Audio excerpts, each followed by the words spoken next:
केरल में एक इलाका है जिसको बोलते हैं त्रावणकोर, आपने सुना ही होगा।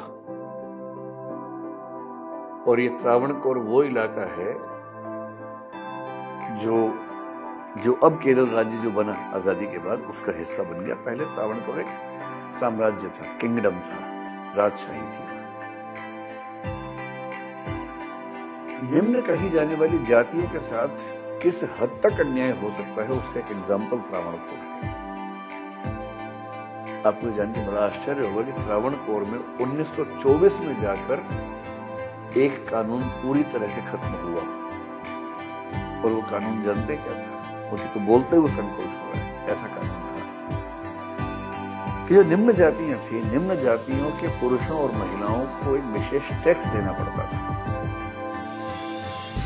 पुरुषों का था हेड टैक्स, सिर का टैक्स। इसका मतलब ये हुआ कि वो अगर अपने सिर को सीधे सीधे लेके चल रही हैं, उसको कुछ छिपा मतलब एक खास तरीके से प्रेजेंट कर रहे हैं, तो उनको टैक्स देना पड़ता था। ये तो खैर बहुत अजीब सा नहीं लग रहा होगा, जो ज्यादा अजीब है वो अब बताता हूँ। त्रावणकोर के राज्य में निम्न जाति की महिलाओं के लिए एक नियम था, और वो नियम ये था कि वो अपने शरीर के ऊपरी हिस्से को, यानी कि अपने सीने को, अपनी छाती को ढक नहीं सकती थी। और यदि पब्लिक प्लेस की बात कर रहा हूं मैं, सड़क पे भी चल रही हैं, बाजार में भी जा रही हैं, तो वो अपने शरीर के ऊपरी हिस्से को ढक नहीं सकती थी। और यदि वो ढकना चाहें तो टैक्स देना पड़ता था। उस टैक्स का नाम था ब्रेस्ट टैक्स। और ये टैक्स केवल निम्न जाति की महिलाओं पर लागू होता था, दलित और कुछ जो ओबीसी बात है उसमें एक जाति थी नाडार जाति, जो कि आज की भाषा में ओबीसी जातियों में आती है। एक जाति थी जो एझवा जाति, आपने सुना होगा, एक बहुत ही दलित वंचित जाति वहां की है केरल में। उस एझवा जाति में एक कहानी चलती है, जैसे हम उत्तर भारत के लोग लक्ष्मीबाई की कहानियां सुन के बड़े होते हैं ना, वहां के बच्चे जिस महिला की कहानी सुन के बड़े होते हैं उसका नाम है नांगेली। कभी मन करे तो इस महिला का नाम इंटरनेट पे टाइप कीजिए, गूगल पे, उसी कहानी में पढ़िए। क्या कहानी है मैं आपको बताता हूँ। 1802-1803 की कहानी है। ये लड़की एझवा जाति से थी, जो कि दलित जाति थी, निम्न जाति थी। और इस जाति की महिलाओं के लिए जरूरी था कि वो जब पब्लिक प्लेस में चले तो अपना शरीर का ऊपरी हिस्सा खुला लेके चले, कपड़ा उसके ऊपर ना रखें। कितना आप समझ सकते हैं कितना खराब लगता हो। कुछ लोग कहते हैं कि उस समय केरल की कल्चर का ये सामान्य हिस्सा था, लेकिन अगर ये मजबूरी है और उच्च जाति की महिलाओं पर ये मजबूरी नहीं है तो कितना अजीब सा लगता होगा, कोई भी सोच सकता है। तो वहां महिलाएं नाराज होती थी, कसमसाती थी, परेशान होती थी, पर अब क्या करें जब सिस्टम ही ऐसा है, राजा का आदेश है, सैनिक हैं, पुलिस है, वो सब सिस्टम ऐसा है, तो क्या करें। इस लड़की से बर्दाश्त नहीं हुआ और एक ऐसा प्रसंग हुआ कि इससे जब टैक्स मांगा कि इसे टैक्स देने से मना कर दिया और ये कहा कि मैं तो अपने शरीर को ढक के चलूंगी।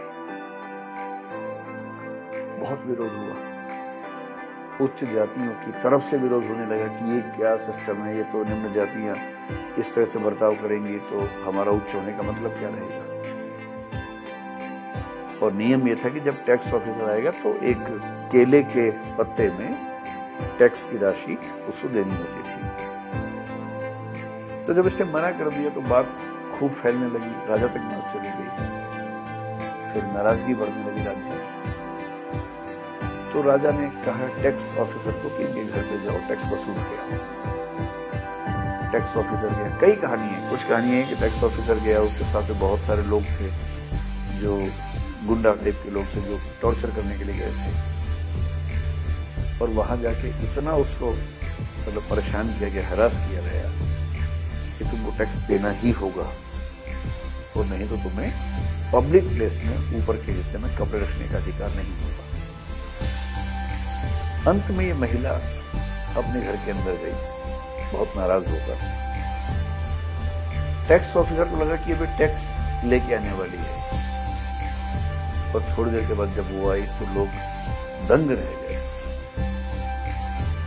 उस महिला ने क्या किया कि चाकू से अपने स्तनों को काट के उस पात्र पर रख के सामने पेश किया।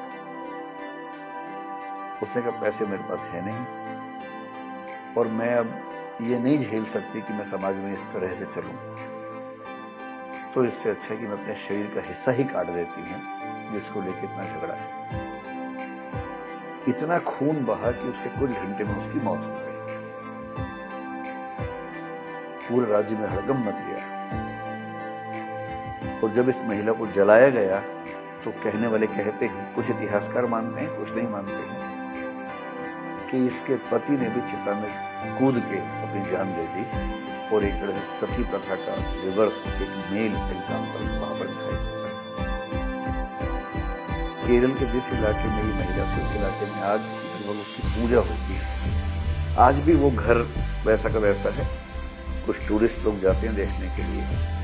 उस गांव का नाम भी ऐसा है जो संकेत करता है कि इस घटना से इसका कुछ लिंक था। इतना विरोध हुआ कि राजा को अगले दिन घोषणा करनी पड़ी उस जाति की महिलाओं को इस पीड़ा से मतलब उसने रोक दिया और कहा कि अब आपको टैक्स देने की जरूरत है, लेकिन सबके लिए, उस समुदाय के लिए सब। उसी राज्य में दूसरा समुदाय था नाडर समुदाय। इस पर भी यही नियम लागू था महिलाओं पर। इनको भी खराब लगता था। कितना अजीब समाज है कि निम्न जाति का होने की वजह से महिलाओं को इतना भी हक नहीं कि वो अपने स्तन को ढक सकें। कितनी बदतमीजी एक समाज में हो रही है, पर ये वहां पर चल रहा था। और उच्च जाति के पुरुषों के सामने विशेष रूप से ये ध्यान रखना होता था कि वस्त्र न पहने जाएं ऊपर के हिस्से में। ये सम्मान सूचक था कि निम्न जाति के लोगों ने सम्मान का भाव दिखाया उच्च जाति के लोगों के प्रति। अब अगर ऐसा सिस्टम, और ये जितनी बातें मैं आप कह रहा हूं आप सब इंटरनेट पर सर्च कीजिए, ठीक से पढ़िए इनके बारे में, आपको सब तथ्य मिल जाएंगे इस बारे में। और अगर इतिहास में ऐसा हुआ तो उसको छिपाने से क्या होगा? जो इतिहास में हुआ उसको एक्सेप्ट कीजिए और जो गलत है उसको दूर करने का प्रयास करना चाहिए। नाडार जाति में जब ये ज्यादा होने लगा तो नाडारों में भी नाराजगी होने लगी। उसी समय ईसाई धर्म भारत में फैलने लगा था। तो जो सीरियन कैथोलिक ईसाई हैं केरल में जो समुदाय है, बहुत सारे नाडार लोग उसमें उस धर्म में दीक्षित होने लग गए। और जब वो ईसाई बनने लगे तो ईसाई धर्म की तरह से कपड़े पहनने लगे। जो नाडर महिलाएं हिंदू थीं वो भी उनको देख के ऐसा प्रयास करने लगी। अब जब वो कपड़े पहनती थीं ऊपर के हिस्से में तो तथाकथित उच्च जातियों को बर्दाश्त नहीं होता था, तो उनकी तरफ से विरोध होता था और राजा उच्च जाति के दबाव में काम कर रहा था। तो वहां पर सोशल टेंशन होने लगी, सामाजिक तनाव। सोचिए, सामाजिक तनाव इस मुद्दे पर हो गया कि निम्न जाति की महिलाओं को अपने शरीर पर कपड़े पहनने का हक है कि नहीं, इस पर झगड़ा। और फिर 1850s में आते आते तनाव इतना बढ़ा कि 1859 में एक बार 2 नाडर महिलाओं को इस आरोप में कि उन्होंने शरीर के ऊपरी हिस्से पर कपड़े पहने हुए थे, इस आरोप में उनको फांसी पर टांग दिया गया।